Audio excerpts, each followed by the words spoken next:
What have you been up to this week? My dude, nothing much. It's really hot out, isn't it? Is it hot for you too? Fucking hot, bro. I got the fan behind me. It's on level 10. I love how I can't hear it on your end. And I don't think you can hear it on mine I either, can't. right? Mine's blasting. Blasting. Yeah, right next to me. Bro, I was so worried when we started the pod. I was like, all the audio specs and all that shit has to be absolutely perfect. It doesn't fucking matter. When I used to like use that microphone, my voice was just blasting out and it was terrible. And now, like straight up, just using Zoom, it's like the best situation. I don't notice any difference between ours and professional podcasts. No. All that stuff blew over after like the first podcast. We're like, I think Zoom's way easier. Yeah, bro. All that shit's unnecessary. Like, who the fuck needs microphones and stands and all that shit? Professional schmeshmessional, like, hey, amateur. That's what they all say, yeah. For life. That's us. Yeah. What have you been up to this week? What have you been doing? Yeah. Well, just I dog sitted this weekend for the family that I babysit for. Is that like an extra responsibility on top of? Yes. So I basically, easy enough, but I gave up my weekend to like house sit in Malibu for them. A little extra income. A little extra cashish. Yeah. Which is not too shabby. I did that, and then like in the meantime, just getting everything together to do this next Value Mentality drop. Never easy. Do you have what? Do you have a date? Not an official date. For instance, this morning I just spoke with the manufacturer. We've been playing just phone tag going back and forth, and we finally like put in our order of we're doing sweaters, shirts, and the hats, like 120 more hats. The sweater's gonna be beautiful, limited edition, but we're getting like a chain stitch VM right here on this beautiful sweater with a lot of character to it. Gorgeous. Epic shirt, and then getting in touch with the embroidery place too. And these are all different companies that we've used in the past. So it's a bit of date. We need dates. When's the launch? Well, so yeah, that's the thing is we're gonna do that launch party. Yeah. The second we get the hats, and the latest probably 6 weeks away. It's always 6 weeks away. Everything. It is always 6 weeks. Not just for you, but everyone. No, yeah. In the scheme of things, 6 weeks. Yeah. How are you doing? What have you been up to? I'm doing good, bro. I started this new routine where I'm writing for 4 hours every fucking day, bro. Every day. You're taking your own advice. I saw that on Instagram. I was thinking about replying to you because the quote was, if you want to be a real writer, write 4 hours a day. And I'm like, I don't think I want to. You're taking your own advice on that? That's actually A, really cool to hear. Yeah. B, like, why 4 hours? And how is it going so far? Here's why, bro. Because the human brain, there's a certain point where there's diminishing. Yeah, but it starts with the human brain. It's gonna be good. There you go, dude. Yeah. It's diminishing returns. 4 hours is a cutoff. And you might think to yourself, fuck, like 4 hours, it's a long ass time. It is, bro. However, if you actually stick it out, and I've got a few tricks I want to share too. Number one being, you got to put your phone away. It's got to stay like out of sight, out of mind. But also, more importantly, bro, if you're like tired as fuck, or if ideas aren't coming to you and you're losing all motivation, you just got to stare at that screen because the ideas are going to come back. And usually when I do that, like, bro, it takes me from like, if I get a total drop in motivation, which it happens like, so I have 2-hour sessions every day because I can't like sit down and just knock out 4 hours. It's too much. So in each of these 2-hour sessions, it's like 5 or 6 times throughout, my motivation goes to fucking zero. It just bottoms out. And in those moments, which these are the most crucial moments that fuck most people over, is you got to just stare at your screen. Yeah. And it only takes like a minute and a half. When it's really bad, it's maybe a minute and a half, 2 minutes of just like fucking zombies staring at the screen. And bro, then the best ideas come to you. If you get over that wall, it's like your mind just, it finds the answer. And so it's like jumping off into the deep end. I went from 0 to 100. I wasn't writing at all. But here's why I'm doing it, bro. I am 100% convinced. I've been doing this shit a long time of trying to figure out like What's best for you? What's best for me, but also for most artists. Cause like, I mean, I can only speak from a director's perspective because that's like my wheelhouse. But dude, I firmly believe that if you're an actor, writer, especially director or producer, the best fucking thing that you can do for your career is write for 4 hours every day. Because if you do that, you've got the material that you can then repurpose in the way that most benefits your career. All right. So how many days have you? Devil's advocate. Let's go, baby. What do you got? No, you'd be surprised. I'm not going against it. I'm just Not yet. curious. Pressure's on. I'm actually slightly fascinated too. What would my life be like if I wrote for 4 hours a day? For one. But so have you actually gotten to do that yet? Yeah, I've done it for 3 days in a row. So we're early in the process. But bro, like 3 days writing 4 hours a day, that's not nothing. Okay. So I mean, you go back, if you think about it, that's 12 hours of solid, no distraction writing. yeah. I think back to what my script was like 12 hours ago. It's significant improvements, and that's just fucking 3 days in a row. So there you go. I thought of you the other day because when we talk about how writing and like memorizing lines and anything kind of creative where you just have to focus for a while can be grueling. My brother, who's also a writer, he writes at least 4 hours a day, probably. No shit, really. And it's really funny. I probably don't talk about it enough because obviously it pertains to what we do, but he just, no apologies, no questions asked. He just cranks out articles every day. And they're good. They're really good. And like he's just always writing. And he quoted this big writer that did like, I don't know what, but something super famous. And it's like a really dramatic writer too. And the writer says like, it's like, no, writing's fun. You got, he's like, you don't need to do it if you don't like it, which is obviously he's the exception. That's crazy. You know, like obviously everyone gets writer's block and it's tough and stuff, but I found that kind of refreshing. I was like, wow, that's so different than what you normally hear people talk about. I feel like creative process. I think writing is, and this is my own personal experience, but I feel like it's 20% fun. It's 80% just fucking slamming your head against the keyboard. But getting to that 20, like, bro, that flow state that you enter as an actor, there is a flow state to writing. I get into that shit and that mode, and it usually comes after that like minute and a half. I'm just fucking stalled. I'm just flying, bro. It's great. No, 100%. It did make me think though, like, what is he referring to that's so fun as well in terms of the general scope of it? And wouldn't you have to say that like the act of getting to create something is such a privilege. It's such a privilege. And this sounds very like dramatic on my part, but like you get to come up with in thin air stuff that people are going to act and stuff. Mm-hmm. Now, the fact that you do it so much and it's horror a lot of times, I think lends itself to being pretty like having some, you know, lesser than inspiring moments. It's just, dude, I feel like, but the thing is, as far as the way my mind works, horror is the most inspirational thing because it's not like this dark, depressing thing to me. The reason why I love it so much is because I feel like it's the most creative genre. Coming up with something out of thin air visually in the horror genre, that shit, bro, it's like you can go fucking balls to the wall. Like any other genre, you kind of have these constraints. Horror can go any fucking place you want to go. Now that I think about it, we're family friends with the writers of the Conjuring series. They felt like that too. They were fired up to write. They wrote together. Yeah.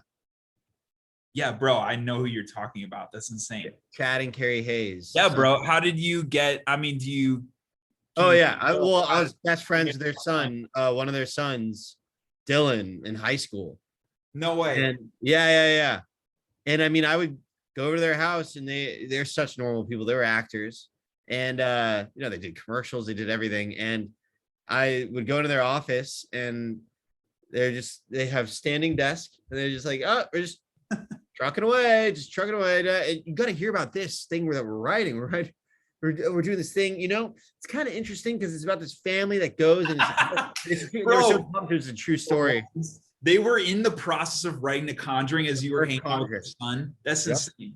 Yeah. That's like, bro, that's legendary. That's fucking crazy. I know. Now that I just say it out loud, it's kind of just hitting me. Like, they were psyched about it. I went to the first screen test of The Conjuring. What did people think? And was it way different from was it good at that point? It was good. It was fine. It was just like the ghost spirit stuff was, a guy in like a green suit. Yeah.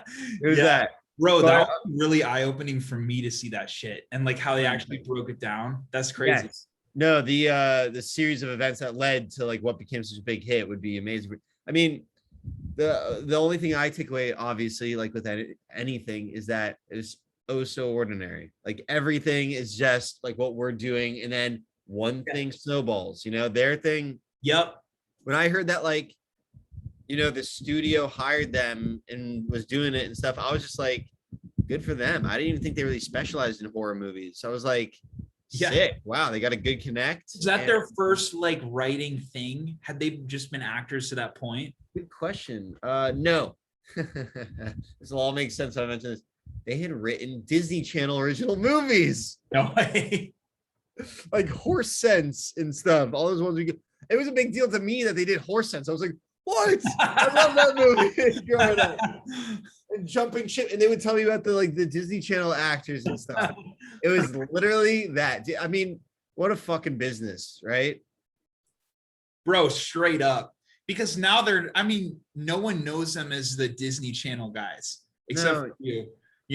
It's amazing seeing like I don't define them as that either. Yeah, and I don't define them. To me, of course, they're just like normal dads. Yeah, for sure. But bro, it's like the iterations of someone's career are, you're like defined by the latest, biggest success thing that you've done, But what a cool, bro, that's fucking dope, Like to me, it's like there are some moments of like Hollywood history, where like films that have really impacted and like changed. For me, it's like all about the horror genre, and Conjuring was very significant shift in like commercial, what people were into, bro. Like it spawned like a fucking whole franchise. It did. I mean, dude, that's dope. Popped off. But also to me, I do wonder what bridged that gap, like business wise, for me, between the Disney Channel stuff and then how do they get picked up by Lionsgate or whatever The Conjuring was originally. I mean, the only way to find out is for you to like ask them. But I feel like, and this is more just supporting like my Wikipedia too or something. But yeah. But dude, I feel like, I mean, obviously connections have something to play. I would be curious though too, like if they got that assignment and then were writing for the assignment, or if they were like, yo, here's a dope spec, right? Create. Something makes me think that they were writing for the assignment, or like, I feel like they probably had a good agent somehow, but even that's connections. I wonder how they got that. And because you don't necessarily get that doing Disney Channel original movies. And then I feel like they maybe had an overall deal with like a studio and they're like, we want to do this story. And they just love what they did. But just because you love what you do doesn't mean that you're gonna be the flavor of the week, which they became. Right.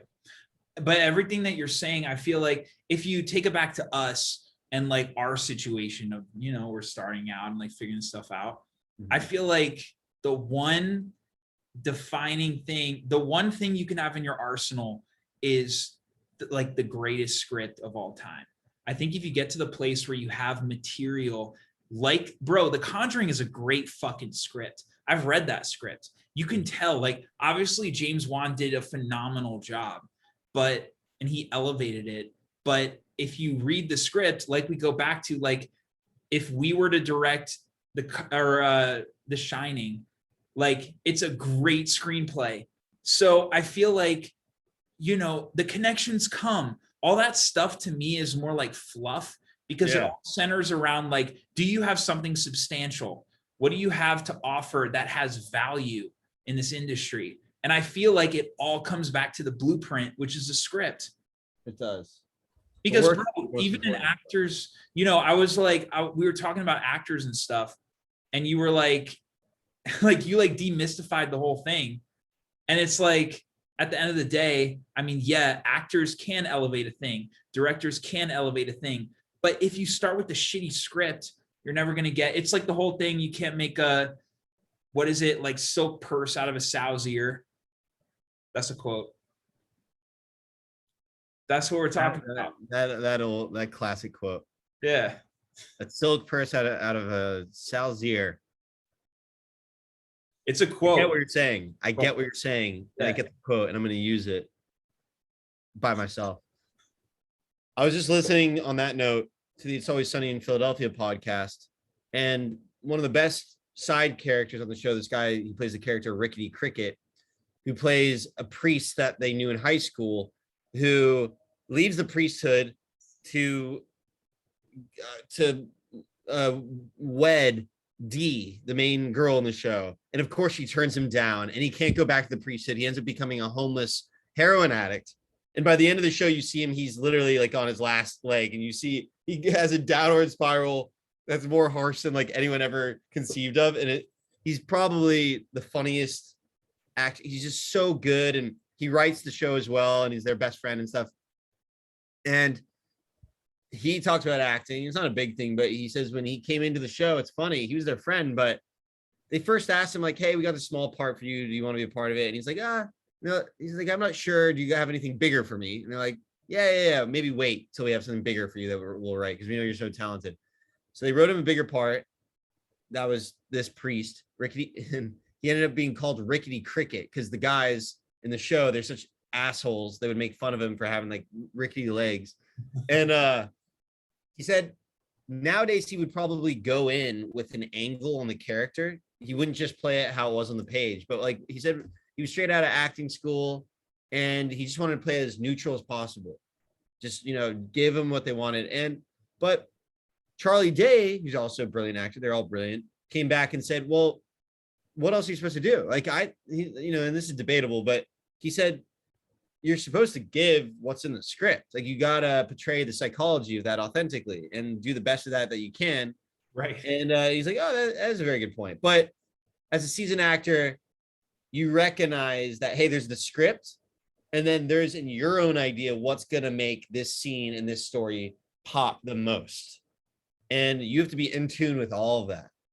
Dude, it's like an orchestration. It's like a symphony. It's a symphony, but between a lot of moving parts. One of the most impactful scenes I've ever seen in my life is Shutter Island. You seen that movie? Yeah, I didn't love it, but yeah. You didn't love it? No, naturally. Of course. That's crazy to me, bro, but whatever. Yeah. We can go into that another time. The moment where Leo strides out into that fucking lake with his, spoiler alert, dead children floating in the water. We've had enough time to see the Shutter Island now for 15 years. We can do spoilers. Yeah. And he like gathers all the children, and just his reaction moving from that moment all the way to his wife to the point of shooting her in the head. That shit, bro, that is a symphony between shots. I mean, I'm visualizing all the fucking shots, looking down at the lake, seeing him come through, close-ups, all that shit. But also Leo's emotion, bro. That shit, that authentic emotion. Come on, bro. It was all in the script. That was all in the script. What you're describing, him coming out of the lake. I mean, look what it would be described.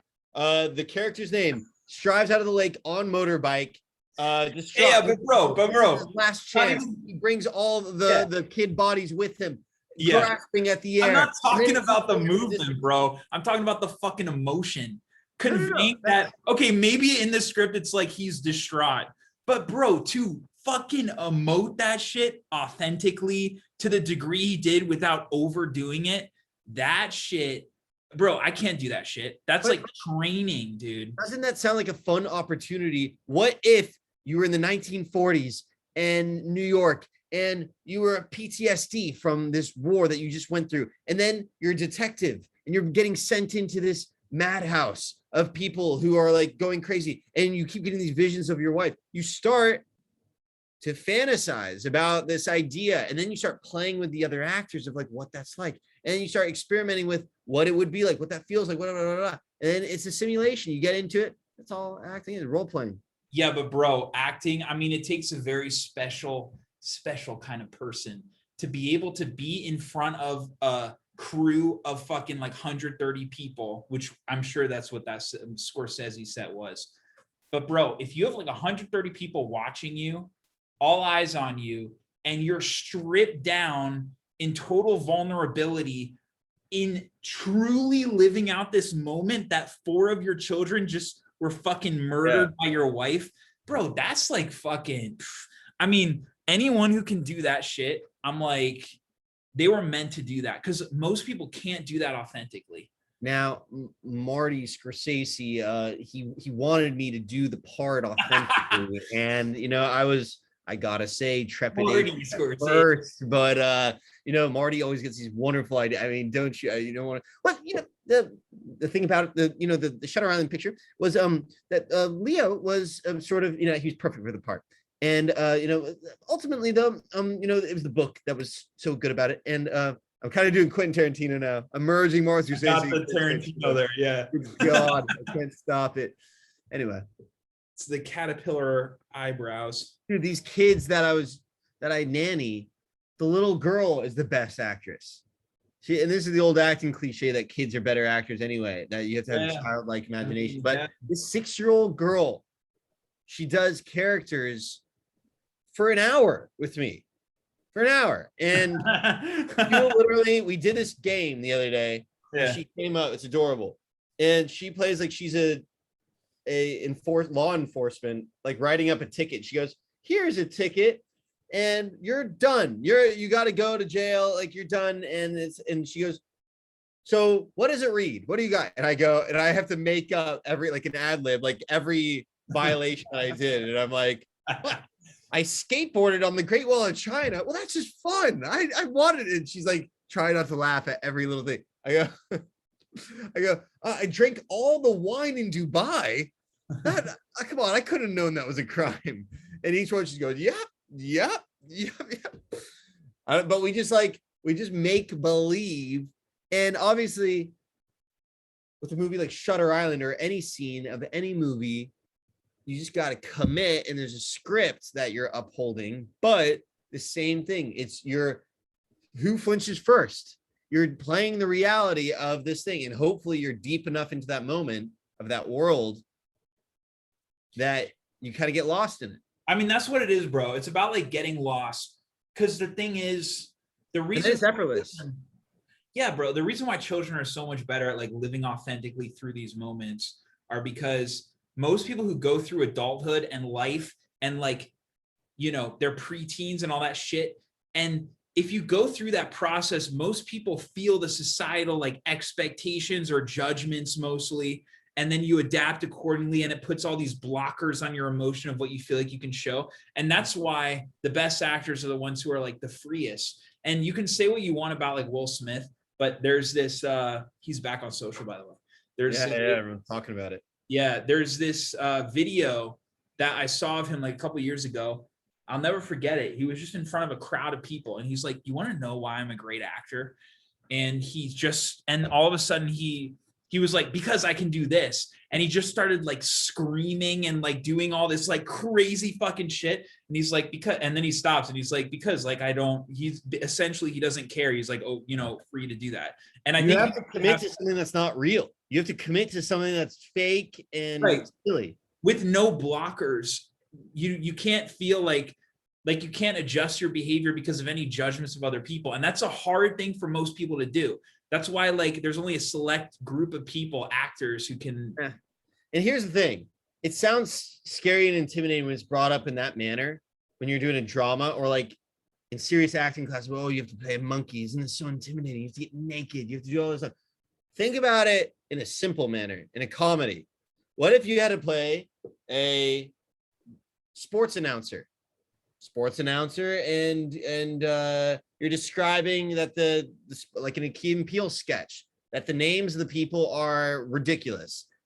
Start there. Anyone can freaking do that. You just start doing that and do it believably. Maybe watch someone else that's a real sports announcer and do like channel some of that. That's a freaking start. Do that authentically as if it was naturally just happening in real time. Right. And then go to the deeper stuff. You just did that. Then go to the next thing. What if you had to portray for 5 seconds a guy that was a convict and you're in jail for something funny? I don't know, stealing gum. And what would it be like to do that? Think about what it. So I don't know if they directly ever really got into this in acting class, but naturally by going through lines, memorizing, you get into the psychology of what is it like to be this person that I'm trying to portray, and get into that. And it's the same feeling as when you're reading a book out loud and it's really good and you're trying to get into it and stuff too.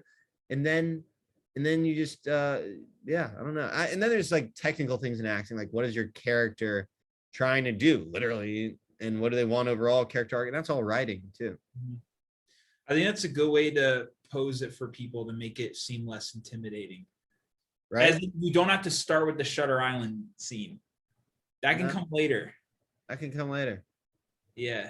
Once you recognize, hey, I'm going to try to bring this vision to life in the best possible way, then you get a vision like Shutter Island, like, hey, the guy has PTSD.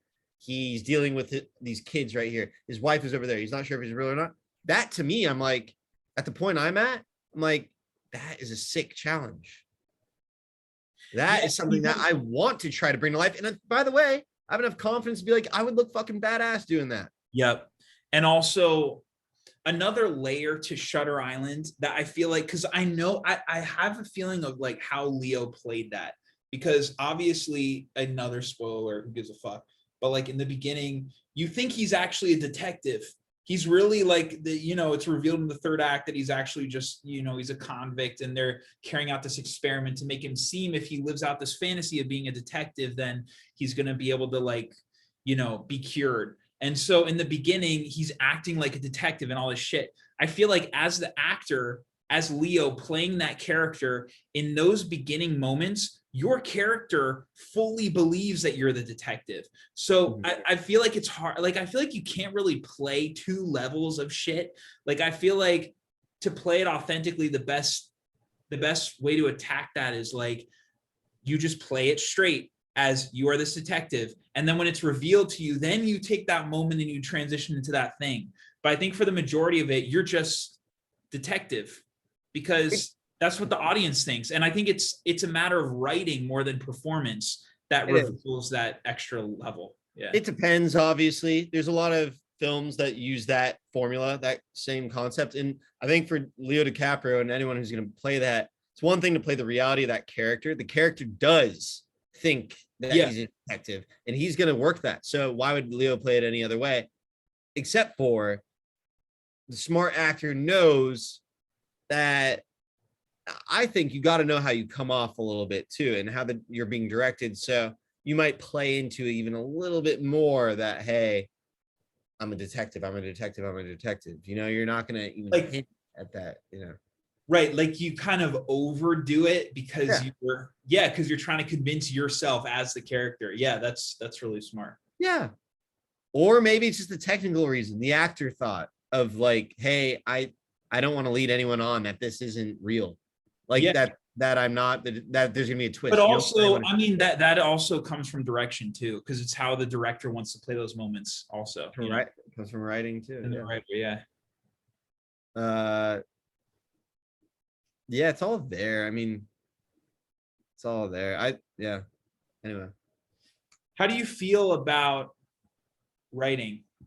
You think you're like, as far as your own stuff and your scripts and everything, and you as an actor and creating your own opportunities, do you think that it's an important facet to what you're trying to do right now?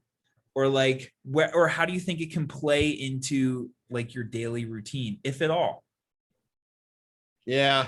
Well, I'm trying to write this short film and feature, bro, unsuccessfully at the moment. Every day I have the thought of, hey, I need to write. And every day I've just been so busy. I think it'll be different when these kids go back to school next week. I'm hoping. But I mean, I've been working from 7 a.m. to 6. Yeah, bro. That's a grind. This whole, bro, you know what? Getting over that hump, the period that we're at right now is the most difficult because it's about like we're now in the position of we're putting out all this output without any result, while at the same time we have to survive by like working day jobs. So the limited amount of time and just fucking cranking out content as much as you can and then getting very limited results back, it's getting over this hump. Once you get over this hump, everything gets easier because then you're able to sustain yourself financially doing the thing you love, and you don't have all this shit of like you got to support yourself. But also, you know that someone's going to read your shit at the end of the day, or someone is going to submit you for the larger projects. So it's like this is the most difficult time.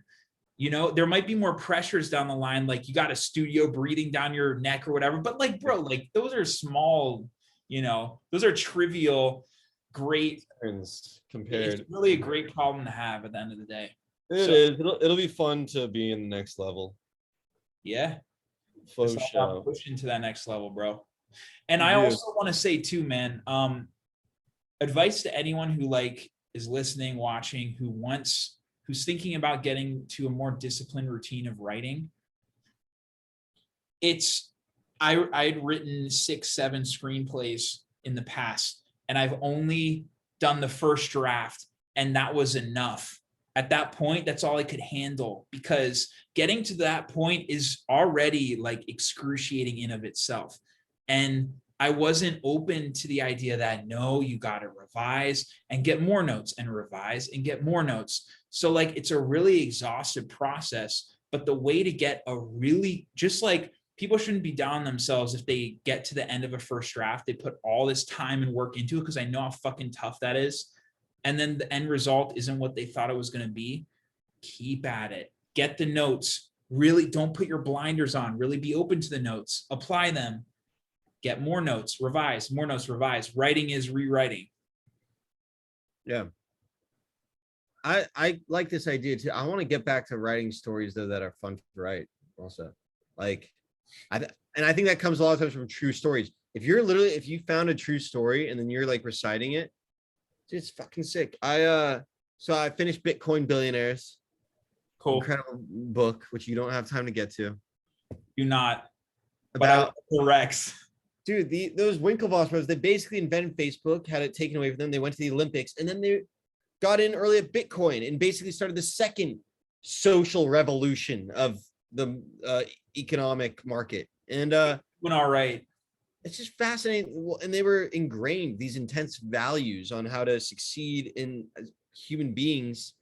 And they could be weird people in real life, whatever. And then now I'm on to the next book by the same writer, Ben Mesrick, which is about the GameStop short.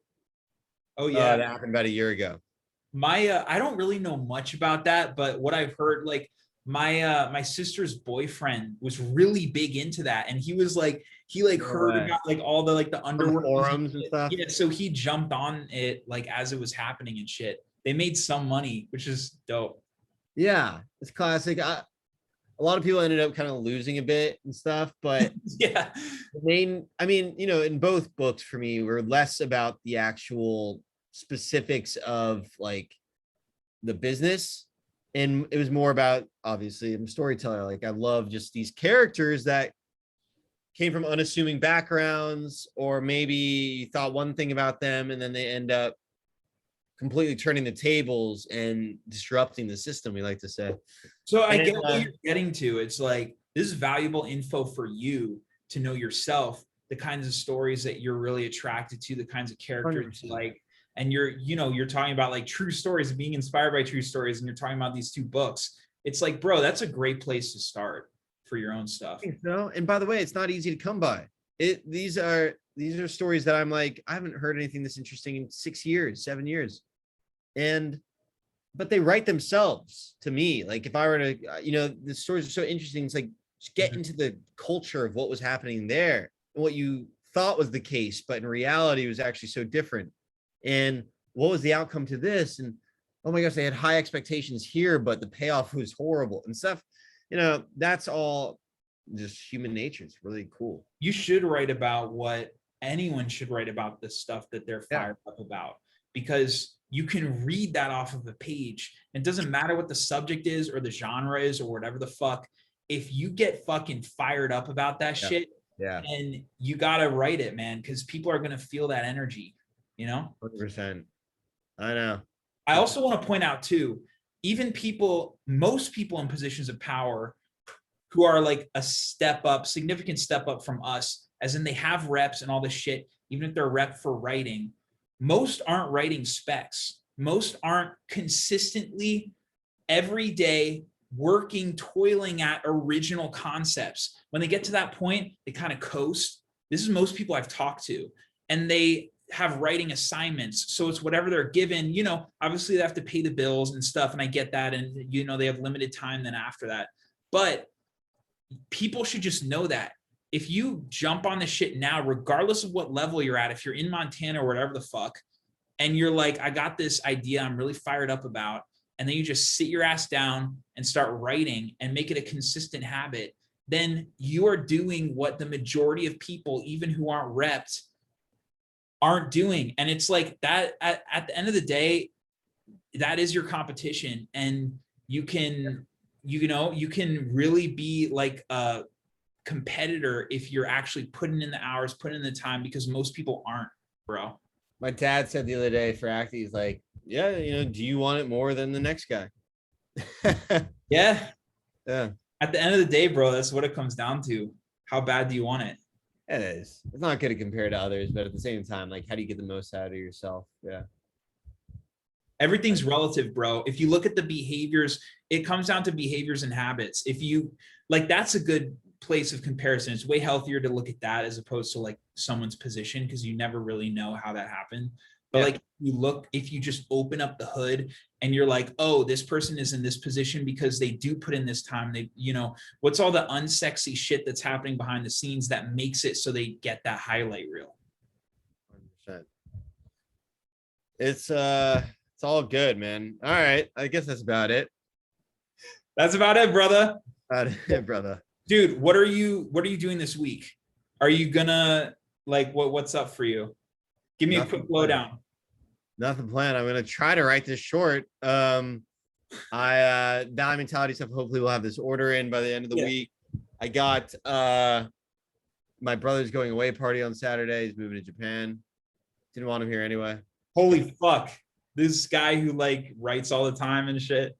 Yeah. He's gonna have more to Bro, write it's about. like this mystery man I know nothing about. He No, writes yeah. for 4 hours a day, is moving to Japan. That's fucking dope. He has his own podcast too. They're trucking away with it. It's good shit. Yeah. It'll be interesting. He's gonna teach English in Japan. So anyway, doing that. What about yourself, bro? Gonna keep the 4 hour thing going. And I'm looking forward to next week. I'm gonna report back in. And you know, at that point, we'll be at like 9 days in a row. So yeah. Why not just 2 hours, dude? I'm scared for you. Bro, we're handling it. We're making it happen. It's about competition, bro. Getting to that next level. Do more than the Bring it next up. guy. All right, All right, brother. have a good week. Great stuff. You as well, man. See ya. Bye.